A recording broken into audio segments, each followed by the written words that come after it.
She didn't know it yet. She was sitting at her kitchen table with her second cup of coffee, the way she always did on Tuesday mornings. The light was coming in through the window above the sink. The house was quiet. It had been quiet for a long time. Her phone was face up on the table. And then it lit up. One message. 3 words. Is this Carol? She looked at it for a moment. She didn't recognize the number. She almost didn't answer.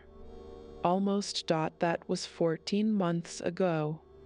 And by the time it was over, Carol had sent 94,000 to a man she had never once seen in person. This is a documentary about how that happens.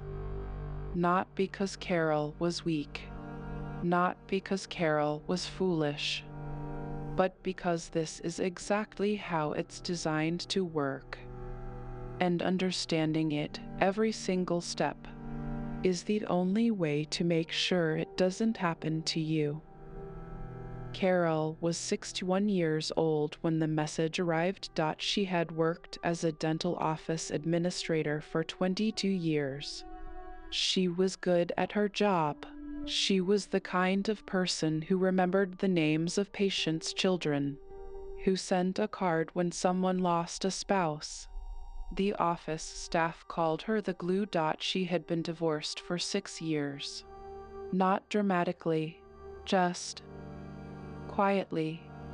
Her marriage had ended the way a lot of long marriages end, not with a fight but with a slow, mutual understanding that the two people inside it had grown into strangers. She had 2 adult children. They visited on holidays. They called on birthdays. She loved them and they loved her, but they had their own lives now, their own rhythms. And hers was different. Her rhythm was coffee at 7, news at 7:30, work by 8:30, dinner alone most nights, a book before bed. She had learned to fill the silence. She was not unhappy. She had told herself that many times, and she believed it. Mostly. Her savings account held 94,000. She had built it slowly, carefully, over decades. It was the thing that made her feel safe. Not rich, just safe. Like she had a floor under her. That floor was about to disappear. She typed back, "Yes." "Who is this?" The reply came within a minute. "Sorry to bother you. I think we may have a mutual friend. Margaret Chen. I'm an old colleague of hers. My name is Richard." Carol did know Margaret. They had worked together years ago. She had moved away. They had lost touch, but the name was real. The connection was real. She typed, "Oh, yes. How is Margaret?" And just like that, a door opened. Richard said Margaret had mentioned Carol once. Something about a fundraiser they had organized together. He was kind about it. Specific. He mentioned the year. He got details right that a stranger probably wouldn't know. He said he lived in Boston. He was a structural engineer. He had been widowed 3 years earlier. He had a daughter in college. Carol didn't think much of it. She answered politely. Wished him well. He said, "Thank you for being so warm. People don't talk like this anymore." She smiled at that. She didn't tell anyone about the conversation. He messaged again the next morning. Just a small thing. A question about a book she had mentioned liking. A comment about the weather in Boston. Nothing that felt like a pursuit. More like a continuation. Within a week. They were messaging every day. Not long messages. Not intense. Just the small things that fill a quiet life. what he had for breakfast, what she was watching, whether she preferred mountains or ocean. She said ocean. He said mountains, then laughed and said he'd been trying to like ocean for years and couldn't manage it. She laughed out loud at that. Alone in her kitchen, at her phone. She noticed she was checking for his messages before her coffee had finished brewing. He sent a photo early on. A man in his late 60s, silver-haired, standing in front of what looked like a construction site. He was smiling. He looked kind. The photo was real. It was a stock photo of a real person, a retired contractor from Minnesota whose image had been pulled from a professional profile years earlier and was being used at that moment in at least a dozen other scams running simultaneously. Carol didn't know that. She saw a man who looked like someone she might have met through work. She saved the photo without thinking too much about why. They talked about faith, about loss, about what it feels like to be in a house that used to have more people in it. He said things that were careful and true and that sounded like someone who had thought about life for a long time. She trusted him, not because she was naive, but because he was very, very good at this. And now, looking back, she knows exactly when it started. It was not the first message. It was not even the first week. It was a Thursday in October, about 3 weeks into their conversations, when he said something that stopped her. He said, "I haven't talked to anyone like this since my wife." She read it twice. She didn't respond immediately. She made her coffee. She stood at the sink, and then she typed back, "I know what you mean." That was a moment. Not dramatic, not suspicious, just a small, genuine thing that a very lonely person said to another very lonely person, or appeared to say. She thinks about that Thursday a lot now. By November, they were talking for hours. He called her on the phone, always from what he said was a project site number, which explained why it was sometimes hard to hear, why he sometimes had to cut the call short. She accepted these explanations without examining them. He made her feel seen, not in a dramatic way, in the way that matters more, the small way. He remembered what she said. He followed up. He asked about her daughter's job, her son's move to Portland, whether the dental office had hired someone new after Maria left. She told him things she hadn't told anyone. He was the first person she talked to in the morning and the last at night. When he didn't message for half a day because of project delays, she noticed an anxiety in herself that surprised her. She sat with that feeling and chose not to examine it too closely. In December, he started talking about meeting. He said he wanted to. He said it carefully, slowly, the way someone says something they've been thinking about for a while. He said he'd been to her city once, years ago, and that he remembered liking it. She said she'd like that. He said, "I think about you more than I should." She read it, didn't respond right away, then typed, "Me too." They started talking about where they might go. A restaurant downtown she liked, a park near the water. He mentioned once that he had been looking at property in her area, that after the project in Malaysia finished, he had mentioned a large international engineering project several times. He was thinking about settling somewhere quieter. She didn't notice how often Malaysia came up. In January, he mentioned a problem. A technical problem, he said. An international transfer issue with a vendor payment. His bank, he explained, had flagged his accounts because of the overseas work. Standard procedure, he said, but frustrating. He needed to release a payment to keep the project running and was having trouble getting through the hold quickly enough. It was 800. He didn't ask directly at first. He described the problem. He sounded embarrassed. She offered. He said no several times. Then said, "I hate this. I don't want you to think of me that way." She wired 800 through an app he recommended. He paid her back in 3 days. To the dollar. With a message that said he hoped she knew how much that meant to him. She thought, this is a man who keeps his word.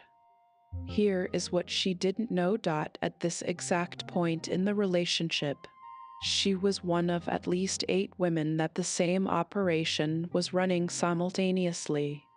Each one had received a photo. Each one had been given a version of a name, a profession, a grief story. Each one had received money. And each one had been paid back. That repayment. The 800 was not a slip. It was a strategy, because a man who pays you back is not a man who is stealing from you. That was the question she didn't ask herself yet. Why does someone who can afford to manage an international engineering project need 800 from a woman he has never met? The answer was sitting right there. But she was in love. Or something that felt very much like it. And when you are in something that feels like love, you don't look for exits. You look for evidence that you are not wrong. February. Another problem. Bigger this time. He said an equipment shipment had been delayed because of a customs issue. He needed to post a bond to release it. 6,500. He would have it back in days. It was just a timing issue. Just the project's funds being tied up in the wrong account at the wrong moment. She hesitated. She sat with the message for almost a full day. She almost called her daughter. But she thought about how he had paid back the 800. She thought about the conversations. She thought about the restaurant downtown and the park near the water. She sent 6,500 through the same app. He called her that night. He said, "You made me feel alive again." She held the phone against her chest for a moment after he hung up. She told herself things. She told herself that wealthy people have cash flow problems sometimes. That international projects are complicated. That she had done her research. She had Googled his name and found a LinkedIn profile. It had been created 6 months earlier, populated with stolen photos and a plausible work history. She told herself that the heart knows things the mind doesn't. She told herself a scammer wouldn't pay you back. Each of these thoughts was available to her because she had built them herself. Over months of careful, patient relationship building.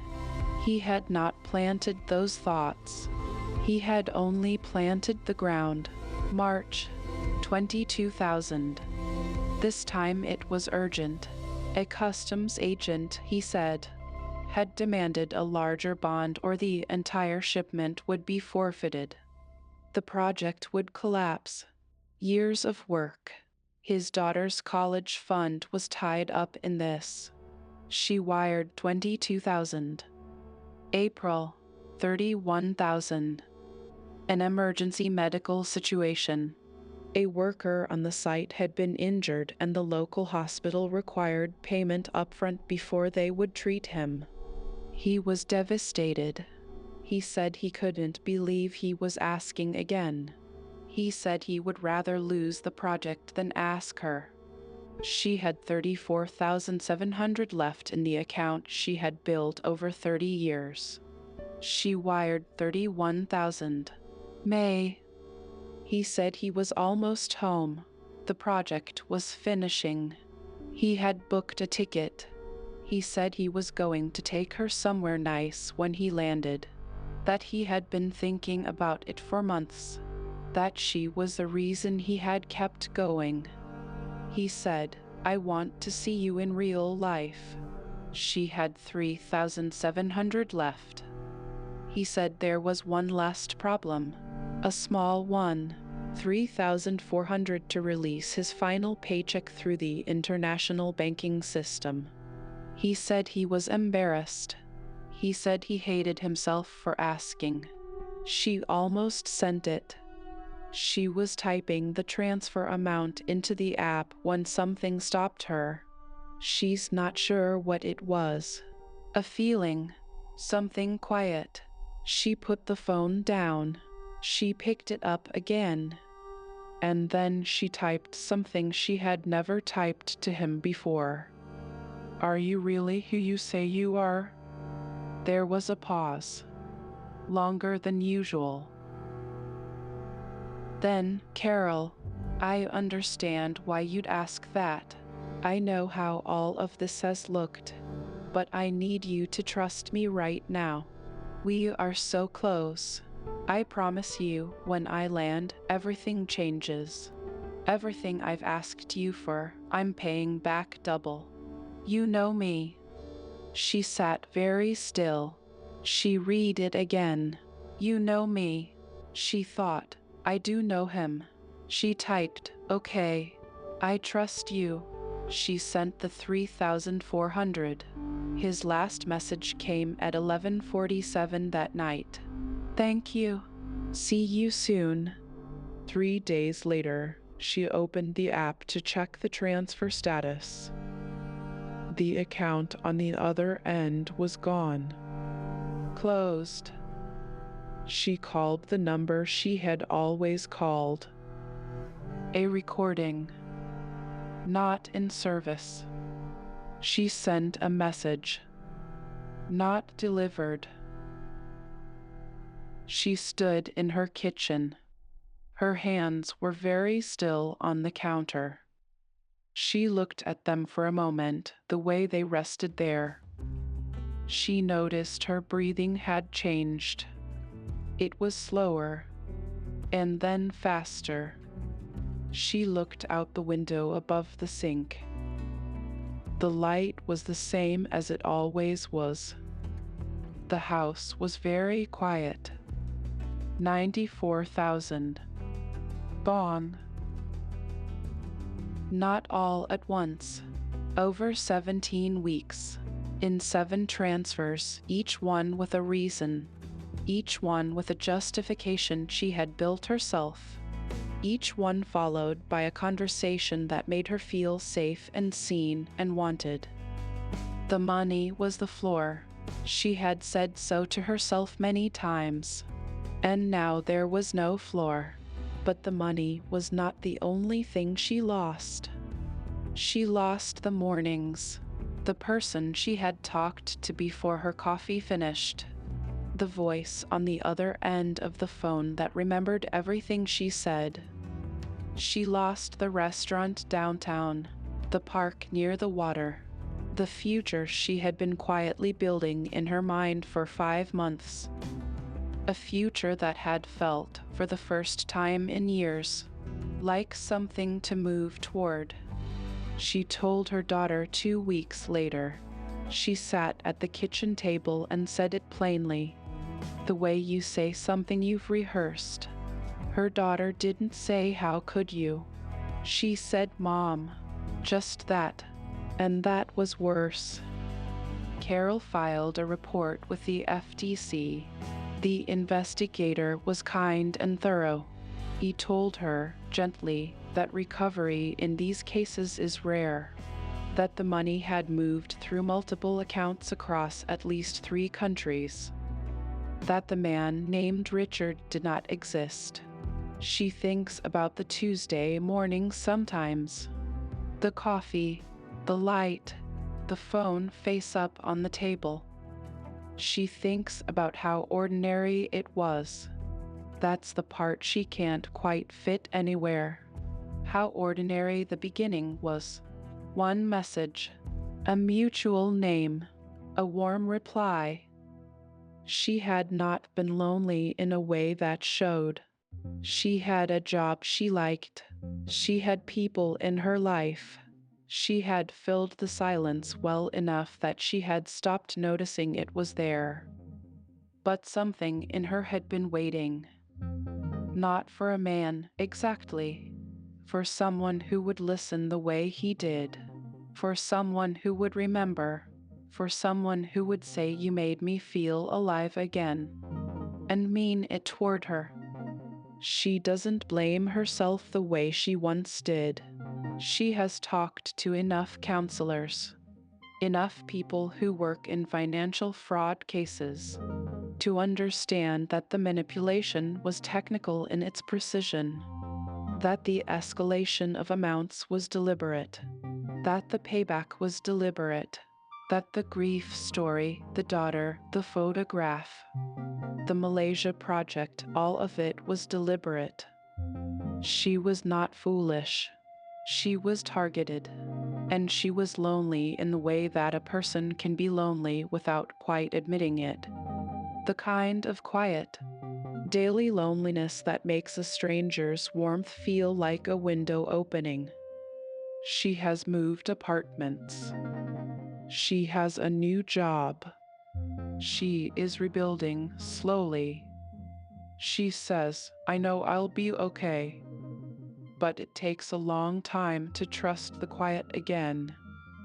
If you think this could never happen to you, this is exactly how it begins. Not with drama, not with obvious red flags, not with someone who feels wrong from the start, with a message that feels like a coincidence, with a name you recognize, with someone who listens better than anyone you've met in years. The warning signs are not loud. They almost never are. Watch for requests for money that come only after deep trust has been built. Explanations that are always reasonable. Problems that always have an emotional layer underneath them. A person who is always almost here, always about to arrive. Always just one more obstacle away. Watch for how it feels in your chest when they don't message. Watch for how much you want them to be real. Because the want, that honest, human want, is where this kind of fraud lives. Tell someone, a friend, a family member, a financial institution, before you send anything. One conversation with someone on the outside can do what 5 months of internal justification cannot. Carol wishes she had made that call. She still has her phone. The app she used to send the money is still on it. She hasn't deleted it. She says she keeps it there to remember that the cost of not paying attention is real. That numbers in a bank account are not abstract. They are years. They are choices. They are the floor. She drinks her coffee at the same table, the same window, the same Tuesday light. But she says something has shifted in how she occupies the silence now. She is more honest with herself about when it is comfortable and when it is not. She calls her daughter more often. She went back to a book club she had stopped attending. Small things, but hers. One morning, a few weeks ago, she got another message from a number she didn't know. She looked at it for a long time. Then she deleted it. The message that